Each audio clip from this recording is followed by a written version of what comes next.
Bonjour tout le monde, bienvenue une fois de plus sur ma chaîne. J'espère que vous allez bien, moi je vais très bien. Comme vous pouvez le voir, je ne suis pas seule aujourd'hui. Vous savez que sur ma chaîne, je parle de cuisine, de déco et de blablatage. Aujourd'hui, j'ai la joie de retrouver Jennifer, que vous avez déjà vu sur ma chaîne, et son charmant époux, Jérémy, qui, déjà que je remercie, qui n'est pas très caméra, mais qui a accepté d'être là aujourd'hui pour discuter d'un sujet qui concerne tous les couples.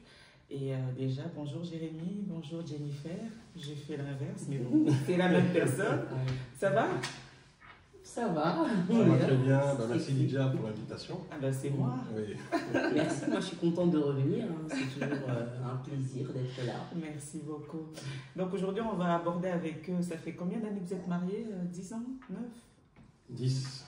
Bientôt. Oui, bientôt 10 ans, oui. Donc un bon, petit, joli, grand parcours. On va dire ça comme ça. Et en 10 ans, je pense que vous avez pu on voit des vertes et des pas mûres, comme on dit. pas mûres. Exactement. Justement, ça tombe bien, le sujet d'aujourd'hui, c'est le pardon dans le mariage. Ouais. Les filles, les garçons, on cherche des fois à se marier, mais il faut savoir que le mariage, ce n'est pas un long fleuve tranquille. C'est difficile, on rencontre beaucoup d'obstacles. Il faut savoir que la personne que tu admires, qui t'admire, que tu aimes passionnément, peut aussi être la personne qui peut te blesser profondément dans le mariage. D'où l'importance du pardon dans le mariage. Monsieur, madame, est-ce qu'on peut tout pardonner dans le mariage? Telle est la question. Je vous écoute. Bon, moi je pense que déjà, si je veux aller dans les Écritures, tout est pardonnable. Tout est pardonnable, pourquoi? Parce que la Bible dit l'amour supporte tout. Donc si tu supportes tout, peu importe ce qu'on va te faire, tu vas pardonner. Maintenant, malheureusement, c'est pas les Écritures qui est le mode d'emploi pour tout le monde. En tout cas, même pour les chrétiens, parfois il y a des choses qu'on n'arrive pas à pardonner. Malheureusement. Et chacun a un seuil de tolérance en fonction d'où il vient, de ce qu'il a vécu, et c'est ce qui fait qu'on peut pardonner telle ou telle chose. Mais moi, je pense que pour moi, tout est pardonnable. Mais maintenant, c'est assumer aussi de pardonner certaines choses. Il y a beaucoup de paramètres, je pense. Moi, pour ma part, je dirais que oui, tout est pardonnable. Après, je pense que déjà, quand on rentre dans le mariage, il faut rentrer avec cette idée que on n'est pas parfait. Déjà, on n'est pas parfait, donc ça va amener des situations ou des comportements qui ne sont peut-être pas à notre goût, mais au fur et à mesure, je pense qu'il faut pardonner. Après, comme a dit Jenny, il y a beaucoup de paramètres pour le pardon, la culture, de là où on vient, voilà, certaines choses que oui, il y a d'autres choses que non, donc c'est un sujet très complexe en fait. En vrai, c'est très complexe. Ouais. Après, il y a des choses, moi personnellement, je dis oui, c'est vrai qu'on pardonne tout, mais est-ce que, on va donner un exemple, est-ce que par exemple le mensonge, quand vous partez sur un mensonge où ton partenaire t'a caché un truc, une info ou un truc qui pour toi était important, est-ce que tu arrives à pardonner? Et si tu pardonnes, quelles sont les conséquences après? Est-ce que tu fais confiance? Parce qu'il faut savoir que pardonner, c'est bien beau. Et des fois, on dit pardonner, c'est oublier, il faut tout oublier. Mais sauf qu'en réalité, c'est faux. On pardonne, mais on garde quand même un petit truc au fond de une rancune et tout. D'où ma question, est-ce qu'on pardonne tout? Bon, moi, si je vais parler pour moi, en tout cas, moi, j'ai toujours dit, hein, ça n'engage que moi, mais moi, l'infidélité, non. Je dis que ça m'arrive pas, parce que je pense que, des fois, quand j'entends certaines histoires, des connaissances qui ont été victimes d'infidélité ou autres, je me dis, mais elles sont courageuses. Moi, vous allez me ramasser la petite cuillère. Je suis trop fragile. Après, je ne me connais pas. Je parle comme ça, mais je ne me connais pas. Il faut se connaître aussi. Il y a des choses, tant qu'on ne les a pas vécues, on ne sait pas en fait. Si on ne les a pas vécues, on ne sait pas ce qu'on est capable de supporter. Donc, dire comme ça, c'est difficile. Mais le tout, c'est de se dire que quand je choisis de pardonner, il y a un travail de restauration et un travail en fait à faire à l'intérieur de soi pour faire de nouveau confiance, de nouveau, faire de nouveau confiance en fait. Ça c'est le plus dur. Moi je trouve que c'est le plus dur. En tout cas pour le sujet de l'infidélité. Après il y a d'autres choses. Tu as parlé du mensonge, je ne sais pas si j'ai ouais, l'infidélité rentre un petit peu dans le mensonge. Oui, ça rentre dedans. Ouais. Après le mensonge aussi, bon, hélas, il y a des degrés aussi. C'est des vrai. degrés dans le mensonge. Si tu caches toute une double famille, là, Oui, voilà, c'est ça. on a déjà Oui, vu. voilà, donc, ouais, c'est vraiment complexe. C'est compliqué. Concernant le mensonge, ouais, ça, je pourrais dire ça dépend. Mais normalement, on ne doit pas parler comme ça. On doit parler comme ça. On doit parler comme ça parce En que. fait, il faut être radical. Il faut pas être radical, mais c'est où je pardonne ou je pardonne pas. J'ai aimé quand tu as dit tout à l'heure, oui, pardonner, c'est oublier. Mais en fait, on ne peut pas oublier, sinon on devient amnésique en fait. On ne peut pas enlever de notre mémoire ce qui nous est arrivé. En fait, pardonner, c'est-à-dire, je déconsidère le mal qui m'a été fait et je décide de ne plus être blessé ou affecté par rapport à ça. Est-ce que le pardon se mérite? Vous pensez, vous, que le pardon se mérite? Je donne un exemple. Il y a des couples, hein, bon, moi je parle en général, il y a des couples où il y a le mari ou la femme qui a une tendance, supposons, à insulter. Ça, on parle de ça déjà. Moi aussi. Le mépris, les insultes dans le couple, ça, c'est inacceptable. Moi, ça, franchement. Voilà.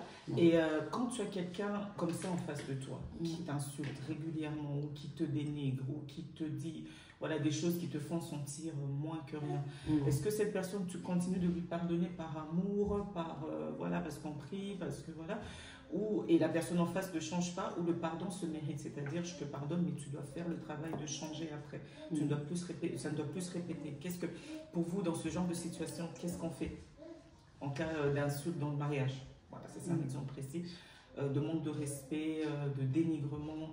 Est-ce que tu pardonnes et vous continuez d'avancer sans que la personne ne change, sans que la personne ne prenne conscience? Pour vous, est-ce que ce genre d'attitude est toujours pardonnable ou pas? Est-ce qu'on pardonne une seule fois ou on pardonne, on continue dans le mariage, même quand la personne ne change pas? Moi, ma réponse va dépendre de la réponse que tu vas me donner à la question que je vais te poser. Ok. Je t'écoute. Alors, est-ce que ce comportement-là a été connu ou ça a été découvert dans le mariage? Ah, ça c'est autre chose. Oui, c'est autre chose. Elle est pertinente ta question. Ou on peut traiter les deux. On peut traiter les deux parce que c'est vrai qu'il y a beaucoup de personnes qui cachent un petit peu de leur personnalité. Tout est beau, tout est rose en dehors du mariage, et une fois que vous rentrez, même si c'est vrai que ça s'applique pour tout le monde, il y a des choses qu'on découvre que quand on est marié, mais c'est vrai qu'il y a des personnes qui savent au fond d'elles qu'elles se comportent mal ou qu'elles ont une fâcheuse tendance à insulter ou machin, qui cachent bien leur jeu une fois qu'elle a sa proie. Allez, elle se dévoile, elle devient elle-même. Elle sort cette face-là et c'est vraiment pénible. Et malheureusement, voilà, ça arrive. On va traiter les deux. Si tu veux bien, on va commencer par celui qui sait qu'il est comme ça et qui cache son jeu jusqu'au moment d'avoir vraiment sa femme ou son mari et ensuite sortir les griffes. Est-ce que cette personne mérite notre pardon ou pas du tout? Est-ce que cette personne, on lui pardonne et on prend nos distances? Est-ce que, ça c'est un autre sujet, est-ce qu'on pardonne et on s'en va? Comment tu gères ce genre de personne? Parce qu'après, il faut savoir que ça détruit. Oui. D'accord? Ça détruit. Dans ce cas-là, je pense qu'on ne peut pas choisir de pardonner ou ne pas pardonner. Moi, je pense que pardonner, on doit le faire. Et après, c'est derrière. Maintenant, il faut qu'il y ait un processus. Il faut qu'il y ait un processus de changement, de restauration. Il faut que la personne accepte de changer. Mais vraiment, côté des insultes, moi, je te pardonne. Ça peut arriver une fois, je te pardonne, mais après, en fait, il y a un travail. Il faut que je sache pourquoi tu en es arrivé là, pourquoi tu insultes comme ça. Parce qu'il y a quelque chose derrière, on ne peut pas se lever comme ça et puis insulter. Aujourd'hui, on s'insulte entre potes, entre amis, mais c'est ton conjoint, en fait. Donc, moi, je te pardonne et tu dois faire un travail. Tu dois faire un travail et pas pour que... Non, pour moi, c'est pour que ça ne se reproduise plus. Tu dois changer radicalement, en fait. Parce que c'est pas possible avec quelqu'un qui te rabaisse, avec quelqu'un qui t'insulte. Le mariage, c'est vivre l'un pour l'autre. Le mariage, c'est s'entraider. Le mariage, c'est monter ensemble. Et si on commence à partir dans les insultes, c'est pas bon. C'est pas bon. Donc, si c'est quelque chose qui était connu des deux conjoints, je pense que même là, c'est pour ça que c'est important vraiment la préparation au mariage aussi. Parce que tu connais le comportement, tu connais l'attitude. Elle a un peu de problème de langage. Tu sais comment t'adapter. Mais souvent, ce qui est très dur, en fait, c'est... Tu peux peut-être gérer ça à la maison, mais quand ça arrive en public, devant les gens, c'est compliqué. Donc, et des fois, c'est quelque chose que la personne, enfin le conjoint ou la conjointe n'a ni fait à la maison, ni fait dans la voiture, mais ça sort dans une fête, vous êtes là, et puis on te balance ça comme ça. Et quand tu commences tu découvres que non, c'était comme ça. C'est sa vraie nature. Et puis voilà. Donc là aussi, voilà, c'est un mensonge caché, mais c'est pas bien. C'est pas bien. Et je pense que même quand elle entre dans le mariage, si elle considère moi son mari, c'est que, écoute, voilà, j'ai tel problème. Donc, je dis mari ou femme, j'ai telle difficulté, voilà, moi ma bouche, des fois, on aurait déjà pu commencer à travailler. Donc l'amour aussi, c'est pas cacher ses faiblesses. L'amour aussi, c'est dire aussi que, écoute, là, il y a des choses, c'est compliqué. Donc, moi, j'avais un truc avec Jenny, par exemple. Moi, j'ai grandi où mon père, quand je sortais, je lui dis où je sors, je lui dis où je vais, tout ça. Jenny, elle, c'était pas comme ça. Et les premiers mois de la relation, c'était compliqué. Moi, quand elle m'appelait pas une journée, 2-3 fois dans la journée, mais c'était compliqué. C'était compliqué. Non, parce que pour moi, c'était le matin, tu m'appelles, je vais là. Tu m'envoies un message, le soir, tu m'envoies un message. Je vais lui demander s'il a mangé à midi. Ah ouais, t'as ta petite cœur matin du soir. Mais attends, on était en 2008, on a les textos et tout, c'est pas comme aujourd'hui. Aujourd'hui, ça se comprend, mais c'est pour dire que tu vois, on a réussi à s'ajuster. Et j'ai vu que c'était pas forcément mauvais ou quoi qu'est-ce, tu vois. Donc, Et puis ça s'apprend. Comme tu dis, ça s'apprend. C'était pas inné. Toi, c'était inné en toi, mais c'est juste que tu m'as inculqué, entre guillemets. Et du coup, j'ai pris l'habitude. Du coup, c'est moi-même, je t'embête le matin, t'es bien arrivé au travail. C'est des choses qui s'apprennent. C'est des choses qui s'apprennent. Je pense que c'est pour ça, c'est très important la période de préparation. Le temps de se connaître. C'est vrai qu'on ne va jamais se connaître, même dans le mariage, même après 10 ans, même après 15 ans, 20 ans, on se découvre. Pourquoi on voit des papas, des mamans, ils ont 30 ans de mariage, ils divorcent? Parce qu'ils découvrent, ils ne changent pas. Mais le but, c'est que si on a eu les exemples des papas et des mamans qui ont divorcé aussi tardivement, c'est nous éviter ce genre de choses. Parce qu'eux, ils n'ont pas eu de préparation comme nous, on en a aujourd'hui. Tellement d'enseignements. Mais après, on a trop d'exigences, donc ça, c'est un autre sujet. Mais vraiment, c'est important pour moi d'être extrêmement préparé, donc s'observer mutuellement, s'observer dans sa famille, s'observer dans sa belle famille, s'observer avec les autres, avec les frères et sœurs, avec les parents. Il y a des signes, il y a des choses pour lesquelles on ne peut pas faire semblant, en fait. Il y a un moment donné, tu vas faillir, en fait. On va se rendre compte que là, j'ai vu un signe d'un quelque chose là qui montre que il y a quelque chose à travailler là. Donc, plus on observe, plus vous observez, plus vous allez savoir ce à quoi il faut travailler pour éviter justement des blessures dans le mariage. Même si elles sont, on va dire, inévitables. Après, il y en a, on ne peut pas les éviter. Il y a des degrés. Et plus on en sait, moins on a travaillé. Le but, c'est de travailler le moins possible, même si dans le mariage, on travaille à temps plein, mais plus on en sait, mieux on sait. Et en ce qui concerne le pardon autour de soi, des gens qui accompagnent le couple, la famille, les amis, quand quelqu'un vient te blesser dans ton couple ou faire quelque chose qui pousse ton conjoint peut-être à mal réagir vis-à-vis de toi, est-ce que ce genre de personnes, tu leur pardonnes aussi ou tu pardonnes, tu prends tes distances ou comment tu gères ce genre, l'intrusion des tierces, on va dire ça, qui vient quelque part mettre le feu. Voilà. Comment tu fais terrible. Comment tu fais? Est-ce que tu pardonnes et puis tu prends tes distances ou tu pardonnes et tu redonnes une chance? Est-ce qu'une deuxième chance, une seconde chance est méritée ou c'est quelque chose que vous donnez facilement? Comment faire? Et comment faire surtout quand on n'a pas un cœur à pardonner? Parce qu'il y a des gens comme ça ou des gens à qui ça demande vraiment du temps pour pardonner. Et puis il y a aussi la mode de je pardonne mais je te calcule plus. Voilà. Mais en fait je t'ai pas pardonné. Voilà. Et ça c'est le pire. Ça c'est le pire. Ça pour moi c'est archi faux. C'est t'as pas pardonné. C'est la mode de notre génération. Mais comment tu gères justement ce genre de situation? Supposons que tu as blessé Jenny et qu'elle t'a pardonné mais qu'elle n'a pas oublié, du coup qu'elle se comporte un peu différemment vis-à-vis de toi. Toi en tant qu'homme, comment tu gères ce côté-là? Comment tu peux... Voilà, parce que l'homme, ça reste le chef de la famille. Hein. On est dans une société moderne, mais moi, je suis très à l'ancienne. L'homme reste le chef de la famille. Comment toi, tu arrives à... C'est d'actualité, t'inquiète pas. C'est d'actualité. C'est d'actualité. C'est pour ça que ça pose problème aujourd'hui, parce que les jeunes filles, elles ont du mal avec l'autorité. Quand on parle de chef, on parle d'un leader, on ne parle pas d'un gourou. On est d'accord. Non, c'est pas ça. Si chacun est à sa place, ça se passe bien. Tant que tu connais ta position. C'est pas parce que tu as un chef que tu es amoindri. Non. Vous êtes des coéquipiers. C'est juste qu'on ne peut pas avoir deux têtes dans un corps. Non. Donc, il faut bien qu'il y ait une tête qui a un leader et c'est le mari. Après, ça peut être la femme à un moment donné qui a des idées et tout, mais Mais il faut savoir une chose, hein, c'est que c'est vrai que c'est l'homme le chef de la famille. La femme, moi, comme j'aime dire, c'est le Premier ministre. Mais il faut savoir que la majorité des décisions sont prises par le Premier ministre. Donc, voilà. Validé par le président. Sans nous. Voilà, donc l'homme reste le chef de la famille. On le laisse à sa place. Mais comment, en tant que chef justement de famille, quand tu as mal agi envers ta femme et que tu as provoqué une rancœur, une rancune, comment tu fais pour l'aider à se reconstruire? Moi, je vais revenir sur ta première question que tu avais posée par rapport aux tierces. Oui, ah oui. On revient.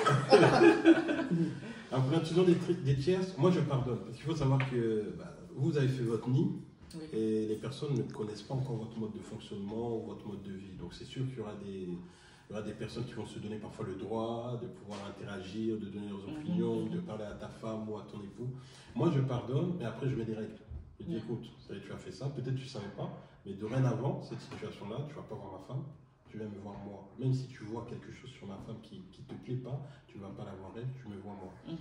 Je pense que c'est ça, je pardonne, mais après tu mets les règles. Maintenant, s'il outrepasse les règles, alors ça change. Parce que là, je l'ai averti. Et moi, je pense que c'est comme ça. Et si, par exemple, c'est un parent, avec le respect, tu peux aussi aller le voir. Écoute, papa, écoute, tonton, écoute, tante. Là, j'ai pas trop apprécié. Voilà, je préfère que, prochainement, viens me dire directement. Je ne vais pas voir mon épouse. Ça, on ne va pas voir une tierce personne et puis on fait... voilà, parce qu'il y a aussi ça, hein. Par exemple, toi tu crois qu'il est venu voir ton épouse, maintenant voir ton épouse, il a déjà vu 10, 11 personnes. Il a fait la publicité là-bas. Donc non, je pardonne et puis après, j'établis les règles. Voilà. Parce que des fois, même les erreurs ou les fautes qu'on a, c'est pas fait exprès. Voilà. C'est pas fait exprès, des fois on ne sait pas, donc on fait des erreurs. Mais après l'avertissement, après que je t'ai donné la marche à suivre, là si tu ne fais pas, là c'est que tu as un autre problème et du coup on va gérer autrement. Et là ça peut aller jusqu'à je te règne en fait. Mais tu pardonnes quand même, mais tu mets des distances. Ouais, c'est pas que je mets des distances, moi je te pardonne, mais après tu es inexistant. Voilà, pour moi tu es inexistant. Mais c'est ce qu'on disait tout à l'heure. Ouais. Ça revient sur notre débat. Parce que c'est nocif. Ça, c'est nocif, c'est toxique, c'est toxique. C'est dangereux. C'est toxique. En fait, quand je dis je te pardonne, ça veut dire que moi, j'aurais même pas de haine. Hein. Si demain je te vois, je vais te dire bon, comme ça. Mais vraiment, les affaires de ma famille, voilà, tu n'auras plus part ou je te donnerai plus l'occasion d'accéder. C'est ça. Exactement. C'est-à-dire demain, je marie ma fille Bénécha, tu ne seras pas invité. Ah ouais, carrément. Ah ben oui. Et même quand c'est un membre de la famille? Membre de la famille, c'est... Après, comme je t'ai dit, après, on revient sur le degré.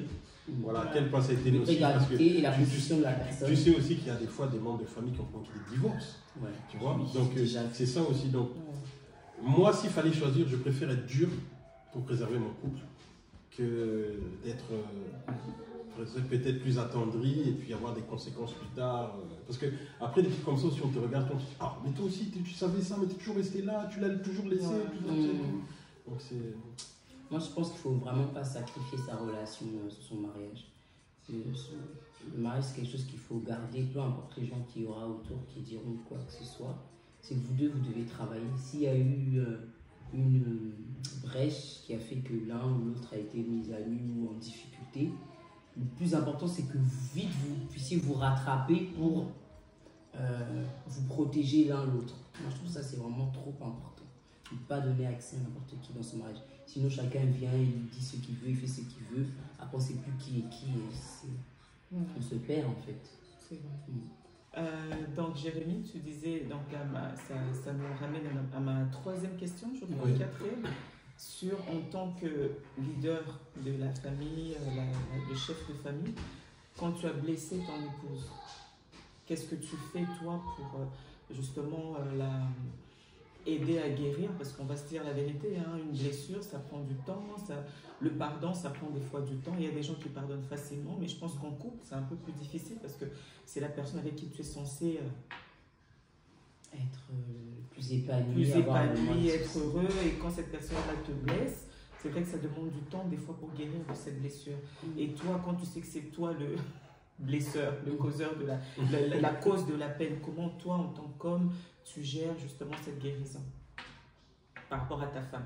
Est-ce que tu supportes ses sauts d'humeur? Est-ce que tu supportes, si elle a du mal à pardonner, qu'est-ce que tu peux faire pour l'aider justement à arriver à ce pardon et à essayer de ne plus justement retomber dans cette situation un peu compliquée? Si c'est une de Ouais. Ouais. L'air perdu. Non, déjà, je peux dire que il faut que je sois sincère en fait. Il faut que je sois sincère et reconnaître. Parce que c'est pas évident. Des fois, en tant que chef de famille, on a notre ego. Ouais. Et souvent, comme on dit souvent, même si on t'attrape la main dans le sac, hein, mais c'est toi l'homme. Tu nies jusqu'à.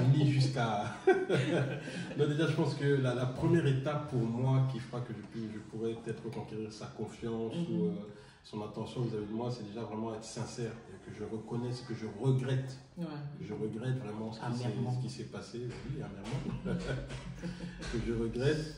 Et après, je pense que ça fera partie des conséquences. Ça me mettra le temps qu'il faudra. C'est à moi de faire les efforts pour pouvoir réavoir cette confiance. Après, c'est vrai, bon, c'est une femme, hein, des fois, elle aura ses sauts d'humeur, ses caprices. Peut-être elle m'a déjà pardonné, hein, mais elle veut me faire marcher. Donc, bon, c'est normal, c'est la femme après. Hein. C'est la femme, donc il faut faire avec. Donc, ça peut prendre du temps. Moi, l'image que j'ai, c'est que, tu vois, un verre, hein, pour le casser, ça tombe, c'est une fois. Et c'est vite. Mais tous les morceaux, si on veut recomposer le verre, ça prendra, je pense, un temps fou. Donc, je pense et ce ne sera plus. Voilà, et ce sera plus le même. Voilà. Il y aura des fissures, il y aura des petits trous. Donc, il faut. Je pense que. Et pour répondre à ta question, le pardon, oui, pardonner. Mais je pense que la reconstruction, c'est ça le plus important. Ouais, c'est le plus important. Donc, non, je ferai tout. Hein. S'il faut les fleurs tous les matins, les fleurs tous les matins. Il faut le petit déjeuner, on va faire. C'est moi qui a fauté. Ben oui. Après, bon, la seule chose que je te demanderais, c'est que ça reste entre nous. On va faire la pub. Et vous, on vous connaît après Snap le matin, oui, déjeuner. Tu vois ça une fois, deux fois, tu dis, midi. J'ai dit, qu'est-ce qui se passe tous les matins, déjeuner? Et toi, en tant que femme? Moi, je pense que je ferais pareil. Hein. Je ferais tout pour. Mais en fait, reconnaître, c'est toujours pas facile. Ouais. Mais nous, en tant que femmes, on a cette facilité de reconnaître que, quand même, dans les hommes, tu l'as dit toi-même, il y a un ego surdimensionné chez l'homme qui fait que pour redescendre, c'est après, bon, il y a des hommes sensibles. Ou alors il sait qu'il a fait une bêtise, mais il est là, mais qu'est-ce que j'ai fait? Mais qu'est-ce que j'ai fait? Mais qu'est-ce que j'ai fait? Mais c'est un peu de tourner, ou bien il va transformer l'histoire. Mais toi aussi. Faut vraiment. Bon, pour le quotidien, il faut vraiment dédramatiser. Et moi, c'est ce que je fais en fait. Je pense qu'on l'a déjà dit plusieurs fois dans d'autres vidéos. C'est l'histoire du. Tu étais là au mariage. Le pasteur, quand il a prêché, il a dit qu'il a raconté l'histoire de la souris. De l'homme et la femme. Comment ils se sont disputés. Qui a raison, qui a tort. Cette histoire, moi, c'était même avant le pasteur. Pardon, je ne t'ai pas coupé. Moi, c'est ma maman qui m'en a parlé. Et elle m'a raconté l'histoire de la souris et tout. J'étais là, vas-y, raconte et tout. Et quand elle m'a raconté, c'est vrai que tu te dis. Ah ouais, c'est vrai. C'est réel, Tu dis, mais est-ce que c'est grave? En fait, il faut réfléchir.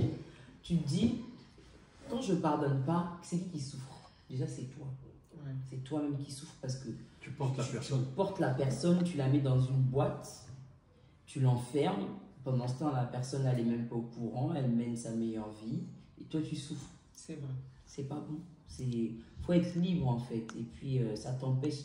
Tu nourris des amertumes, tu fais grandir des amertumes qui t'empêchent justement de te déployer. Et puis, ça prend la place en gros du Saint-Esprit qui est là, qui t'amène des bons fruits. Mais si tu es dans l'amertume, ça n'aide pas. Mais comment justement, parce que là, elle a donné l'exemple de l'infidélité par exemple. Pour toi, c'est un cas de rédhibitoire. Voilà. Tu n'as peut-être pas été dedans une fois, tu ne connais pas, on va dire ça comme ça. Oui. Mais supposons que tu te retrouves dans une situation d'infidélité où, voilà, ça ne va pas arriver, hein, mais c'est un exemple.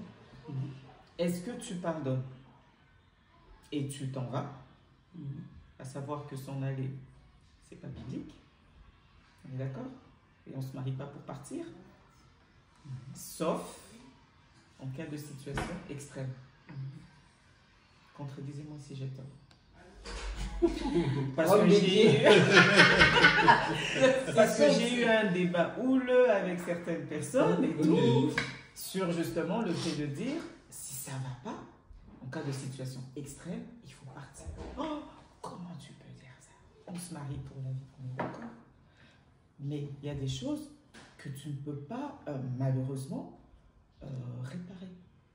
Oui, moi je pense, et puis il y a des cas de danger de mort. Moi, s'il y a danger de mort, il faut fuir le mariage. On est d'accord. Tout ce qui est violence, les risques de mort. On est d'accord. Il faut un danger corporel. Ouais, un danger corporel, et même, je dirais même spirituel. Et même spirituel, et même mental. Tu sais, il y a des gens qui disent, mais c'est fou. Tu deviens folle, on ne te comprend pas. Mais non, tu deviens folle parce que tu as tellement encaissé qu'à un moment donné, ça disjoncte. Ouais. En tout cas, moi, la violence physique, là, c'est le plus important. Après, c'est vrai que j'ai dit spirituel, mais ça dépend. Ça dépend de la position des deux personnes. Ouais. Mais bon. C'est vraiment ça c'est vraiment du cas par cas. C'est du cas par cas. C'est vraiment du cas par cas. Ouais. Parce que c'est vrai que moi, je pourrais te dire que les situations extrêmes, on ne se comprend pas, mais après, peut-être pour une autre personne, elle va dire que non, bah, il faut réparer, l'autre va te dire que non, c'est pas... Chacun son degré de supporter. C'est vraiment du cas par cas. C'est comme ça qu'on reste dans des mariages après, bah, vous supportez, mais vous cohabitez en fait. Mais ça, c'est horrible. Non, c'est pas. Il y a beaucoup des papas, des mamans qui ont fait ça. Malheureusement. Ils vivent, ils font semblant, puis ils ne comprennent pas. Tous les enfants sont partis. Ils sont là. Papa, maman, ils sont là et puis ils s'ennuient. Après, on voit le papa, il n'est plus là, ou la maman, elle est partie, elle a dit je veux plus. Et ils ont même peur de rester ensemble, tellement ils n'ont plus rien à se dire. Voilà. Donc, retour à ma question. Dans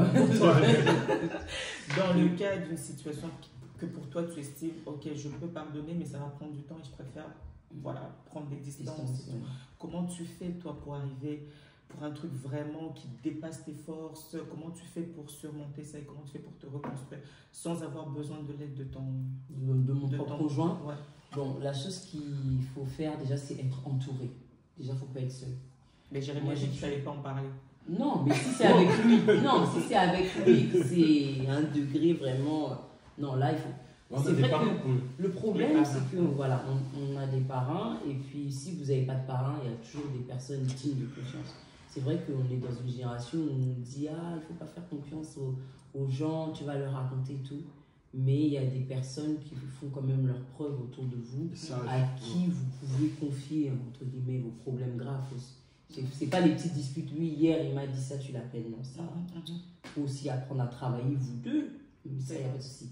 Mais il y a des personnes dignes de confiance que vous pouvez consulter dans des cas de situation graves pour dire ces situations-là, j'arrive pas. Aide-moi. Parce que c'est toute seule, on n'arrive pas. Il n'y a personne qui se fait seul. C'est vrai qu'on dit que oui, on compte sur Dieu par la prière et tout, mais Dieu, comment il travaille sur la terre, il passe toujours par un homme. Il passe toujours par un humain. Donc si tu vois que tu ne peux plus, prie, demande Seigneur, montre-moi vers qui me tourner. Si j'arrive pas à entendre ta voix, emmène devant moi quelqu'un qui saura me conseiller, me parler selon ta parole, selon tes voix, selon ta volonté, pour que je puisse me réajuster et aller mieux. Donc, premièrement, être entouré et vouloir aussi accepter les conseils. Ça, c'est autre chose. Parce qu'il y en a beaucoup qui n'aiment pas les conseils. Chez nous, là, comme on dit les Congolais, les nuancologues, tu connais tout, on ne peut pas te conseiller, tu as tout vécu, tu sais tout. On ne peut pas te conseiller, ce n'est pas possible. Sinon, dans ce cas-là, reste dans ta situation tout seul, on ne t'aide pas. Mais il faut avoir l'oreille attentive. C'est-à-dire qu'il y a une personne qui va te dire, non, par rapport à ton comportement, là, je trouve que ça, c'est pas bien. Et accepte aussi quand on te dit, c'est pas bien, ou peut-être là, tu es blessé, mais c'est bon, passe à autre chose.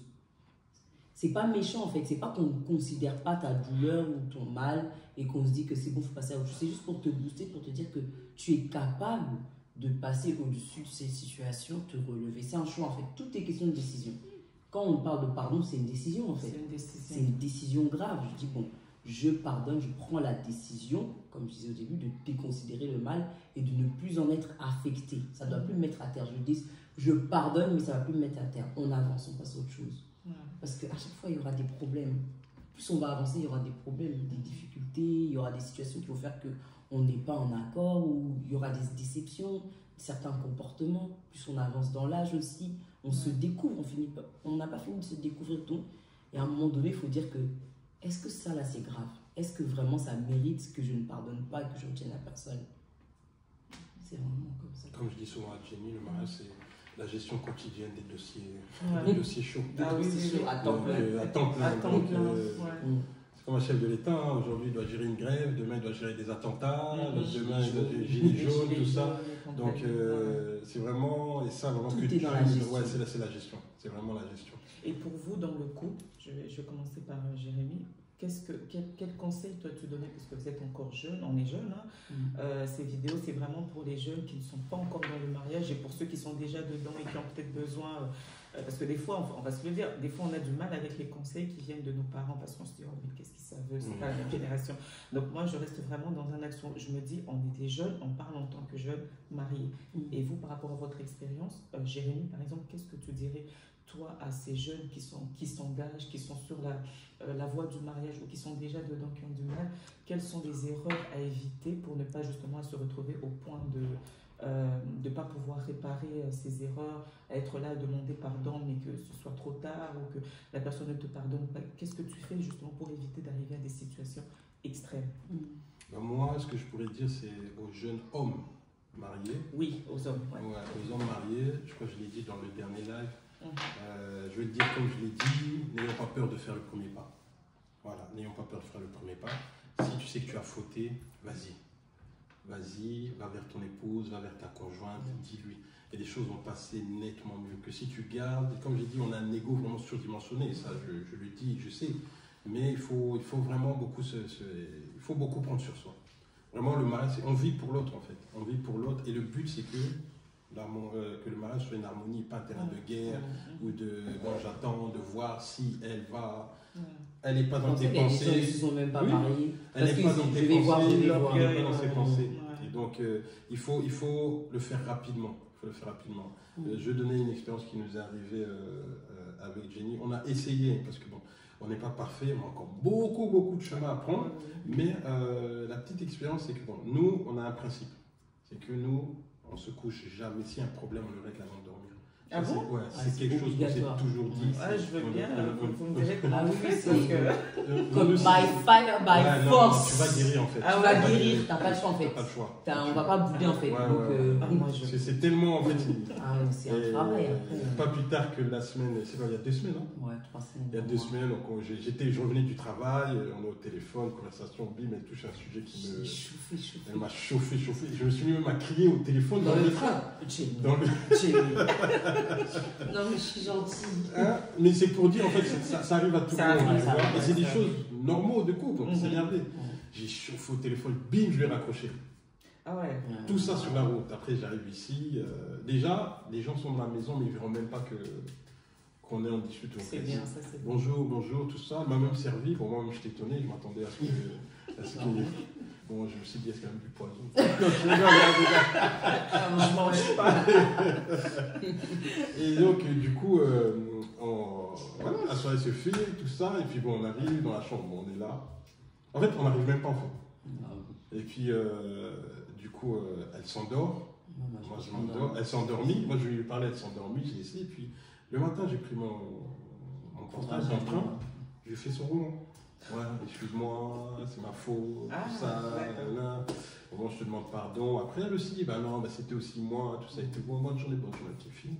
On n'est plus revenu dessus. Tu vois, et je pense que plus tu attends dans le temps, à un moment donné, tu vas voir que la chose pour laquelle là, vous ne parlez pas, en fait, c'est tellement ridicule. Et ça prend une proportion. Vous pouvez rester un mois comme ça, et puis tu dis, en fait, mais c'est bête. Il faut vraiment arrêter de nourrir des choses. Oui, voilà, c'est ça. Il faut savoir ce que vous voulez arroser dans votre couple.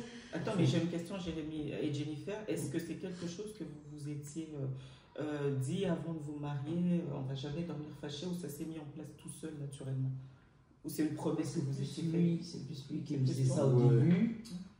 On n'a pas. Peut-être moi, quand je me suis mis avec elle, j'ai dit, moi, s'il y a un problème, vraiment, il faut qu'on en parle. Tu sais quelque chose à 14h, à 14h02, tu m'appelles. Même si je suis au travail, je sais au moins qu'il y a ça, et tout. Et puis après, on s'est dit, non. En fait, ça, tu sais, on a des enfants. Voir 2 parents dans la maison qui se boudent. Enfin, je sais pas. Donc ensuite, on s'est donné vraiment cette ligne de conduite. On s'est dit non, on va faire l'effort. Et puis on sait pas ce qui peut arriver demain. On sait pas ce qui peut arriver demain. Ouais, la vie elle est tellement compliquée. En fait, je suis arrivé à lui dire ça. Pourquoi? Parce que moi, quand ma mère est partie, moi j'étais à Paris. Quand ma mère est décédée, moi j'étais à Paris. Et c'est juste le jour J, on m'appelle, on me dit que maman est partie. Et en fait, la chose qui m'a fait peur, c'est vrai que ça m'a fait mal le fait qu'elle soit partie, mais je me dis, imagine, je serais vraiment en désaccord avec elle. J'ai dit là, je pense que je me serais suicidé. Et donc, c'est pour ça que j'ai dit non, on peut pas nourrir des rancœurs, tu vois, tout ça et tout. Donc vraiment, le conseil, les gars, faisons le premier pas, il n'y a rien. On fait le premier pas, le but c'est vraiment qu'on puisse aller de l'avant, que le mariage soit bien. Si tu as fait une faute, reconnais, dis à madame aussi va reconnaître, et puis je trouve même que c'est valorisant. Oui, c'est oui. une qualité. C'est une qualité. Oui. Après, Certains hommes ne le savent pas. Ouais, excuse-moi de te couper la parole, mais quand tu vois l'homme qui vient comme ça, bah, tu redescends tout de suite, c'est clair. Tu vas bouder quoi en fait, C'est ce qu'ils ne comprennent pas des fois, les hommes. C'est ça. Tu vois, ils te laissent dans ton coin en train de bouder alors qu'il suffit juste un petit geste, un petit mot pour désamorcer la bombe. Il va te laisser comme quand ça. c'est toujours la même personne qui revient, c'est mauvais. Attends, mais Jérémy, il faut que tu m'expliques un truc. Comment les hommes vous faites pour bien dormir quand ta femme est énervée? Dites-moi. Parce que nous, les femmes, quand on est énervé, on ne dort pas. Mais vous dormez. Mais bien. Attends, il faut m'expliquer ce que c'est. Lui, il dort quand on lui dort pas sous la colère. Le sommeil, c'est précieux. Avec les manques de sommeil. Ah ouais, ça c'est un phénomène. Moi, je comprends pas. Moi, je dors pas. Oui, t'es là du bout, tu dors mal. Lui, il a moi, je suis comment? Et moi, je vous retourne la question. Comment vous faites? C'est pas possible. C'est dur. Moi, quand je suis fâché ou même pas forcément contre lui ou quoi, que je dois dormir, je commence à écrire sur mon bloc-notes. Moi, si mon bloc-notes, j'écris. Ah, mais c'est quelque chose à ne pas faire. C'est pas bien. C'est pas bien parce que tu gardes ça. Non, j'écris justement pour sortir ça le jour-là. Ah ouais? Oui, pour moi, si j'écris, c'est pas bien en fait. Moi, j'écris beaucoup pour me débarrasser, pour que. Comme ça, quand je t'ai pas le te dire ça. Moi, je suis comme ça. Non, parce qu'en plus, quand vous êtes dans votre mood à vous, qu'est-ce que tu veux qu'on fasse? Non, je vous laisse. Je te laisse. On se voit. Toi et tes problèmes, on se voit demain. Tu as un problème avec toi-même. Non, franchement, c'est pour répondre à la question que tu as posée à Jérémy. Ouais, les bases pour justement éviter. Les bases, en entrant dans le mariage, il faut vraiment être patient. C'est beaucoup de travail. Donc, beaucoup de travail veut dire beaucoup de patience parce que tu es face à une personne qui arrive avec ses bagages. Tu ne sais pas elle a quoi dedans, en fait. Donc, toi, tu dois être patiente envers elle. Et lui doit être patient envers toi. Donc c'est vraiment un travail commun qui doit être fait à deux. C'est pour ça que moi j'ai un problème dans cette génération. Il y a une surpréparation chez la femme qui me dépasse. On prépare trop la femme. Les hommes, il faut que les hommes soient préparés dans le mariage. Le problème aussi c'est la culture. Les papas ils ne parlent pas beaucoup. Ils disent seulement mon fils, il faut que tu aies l'argent, tu aies un bon diplôme pour bien t'occuper de ta famille. Mais en fait, on se retrouve avec des gars, des mecs, ils ne savent pas gérer leurs épouses. On est avec des copains en fait. Et là, il faut tout réapprendre. Excusez-nous les mamans, mais il faut rééduquer tout. C'est compliqué. C'est vrai. Et c'est pas méchant, mais on met plus la pression sur les filles. C'est connu. Pression sur les femmes, et après, finalement, on arrive à en demander trop à un homme qui n'est pas préparé. On leur demande trop. Et c'est pas de leur faute. Ils n'ont pas été. C'est important ce que tu dis. C'est important de dire aux hommes, il faut demander pardon. Vraiment cette surpréparation chez l'homme. Et l'homme aussi, il n'est pas curieux comme la femme, il n'est pas désireux d'en savoir plus concernant le mariage. Il est assez terre à terre, il n'est pas dans la profondeur. C'est vraiment, j'ai ma femme, mes enfants, ma femme, elle est belle. Beaucoup de paraître chez les hommes aussi, contrairement à la femme. Oui. Tant que ma femme, elle est belle et tout, j'ai des beaux enfants, j'ai un bon taf, mais ça va beaucoup plus loin de ça. Beaucoup plus loin, parce que c'est être responsable. Être un bon épouse, déjà, c'est être un chef, avoir une vision et t'amener tout le monde quelque part. Donc les hommes, soyez beaucoup plus curieux, désireux d'apprendre aussi. Ça, c'est important. Non seulement vous n'êtes pas préparé, mais vous n'êtes pas intéressé. On dirait que ça vous intéresse grave pas. Dès qu'on veut donner un conseil à un homme, t'as pas remarqué directement. Mais non, en fait, plus vous apprenez, plus vous serez qualitatif. Moi, en tout cas, mes garçons, les filles, je prépare des garçons. Là, quand ils vont voir là, je vais les préparer comme il faut. Vraiment, ils seront surpréparés. Non, je pense même pas là. Je pense que dès qu'ils sont petits, comme on le disait, les petites choses, le pardon, il faut que ce soit fluide, il faut que ce soit... C'est ça. Voilà. Là, je dis ça en rigolant, mais c'est une affaire très sérieuse. Ah oui. C'est pas des blagues, en fait, parce que nos enfants, ils vont se marier demain. Et quelle image on leur envoie, en fait? Et il faut leur donner aussi envie de se marier, d'être bien mariés. Mais pour ça, il faut que nous, on soit des modèles. Exactement. Donc, des bons modèles, c'est aussi puiser de part et d'autre pour s'améliorer, pour être la meilleure version de soi-même, la meilleure version de son couple, de son mariage, c'est important. Et toi, Jérémy? Idem, comme a dit Jenny, c'est vraiment accepter la préparation. Et puis, je pense que le mariage aussi, c'est un chantier, il faut creuser, il faut chercher. il faut savoir, il faut poser des questions aussi. Parce que voilà, même si on est homme, mais on n'a pas la science infuse à tout.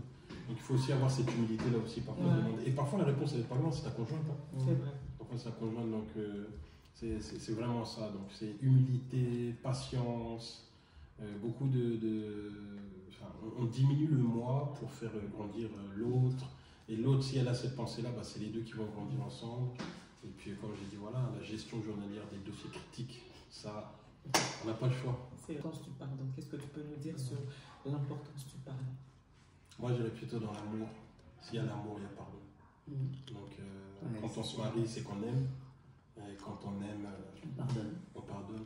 Après, inversé, bah, car Dieu a tant aimé le monde qu'il a donné son Fils. Donc, l'amour va te faire faire des choses parfois qui vont te dépasser, qui vont paraître normales pour toi, et pour les autres, dire waouh, mais le seul vecteur en fait, c'est l'amour. Quand tu aimes, tu ne peux pas faire de mal. Quand tu aimes, tu ne peux pas accepter quelqu'un comme ça. Quand tu aimes, tu ne peux pas oublier la Saint-Valentin. Non, je rigole. Ah, mais quand tu aimes, voilà, en fait, voilà, l'amour, voilà. Si on aime, c'est le plus important. Et puis ça, en fait, les couples mariés qui ont des enfants, ben voilà, regardez nos enfants. On est gaga avec eux tellement on les aime. Jamais on peut leur faire du mal. Jamais on peut penser du mal. Même si demain on a acheté notre iPhone, on nous casse ça, bon, ça va faire mal, mais demain on les reprend dans les bras. Ce sont nos enfants. Ben, c'est exactement pareil aussi avec le couple, en fait. C'est exactement pareil. Donc, pour moi, s'il y a l'amour, il y a le pardon. S'il n'y a pas de pardon, c'est parce que c'est vrai que moi, la question que je me pose, c'est que quand un couple on arrive à se séparer par manque de pardon, enfin, moi la question que je me pose, c'est à quel moment ils se sont aimés en fait. Mais bien sûr. C'est ça. Justement, est-ce qu'on arrête d'aimer? Est-ce que c'est possible de ne plus aimer? Je ne sais pas. Moi, je pense, dans le mariage, je ne pense pas qu'on arrête d'aimer, mais on aime différemment. On aime différemment. Ouais. C'est une relation différente. Au début, on est tout frêle, c'est la fraîcheur de l'amour, vraiment le gaga, entre guillemets. Mais après, c'est une relation qui est beaucoup plus mature. On s'aime par rapport aux engagements qu'on a pris ensemble, on s'aime par rapport au parcours qu'on a vécu. Ça consolide l'amour et on s'aime aussi parce qu'on devient quasiment frère et sœur. Je ne sais pas comment expliquer. Même si on est toujours mariés à l'amour du couple, mais on est des amis en fait. C'est vrai. Et puis l'amour, ça s'entretient au fil du temps. Ça s'entretient aussi. C'est pas que comme c'est acquis, le 21 septembre pour nous, 2013, là, ça y est. Donc on est parti. Non, ça s'entretient l'amour, ça se revivifie. Voilà, il faut travailler. Mise à jour. C'est comme on achète une maison.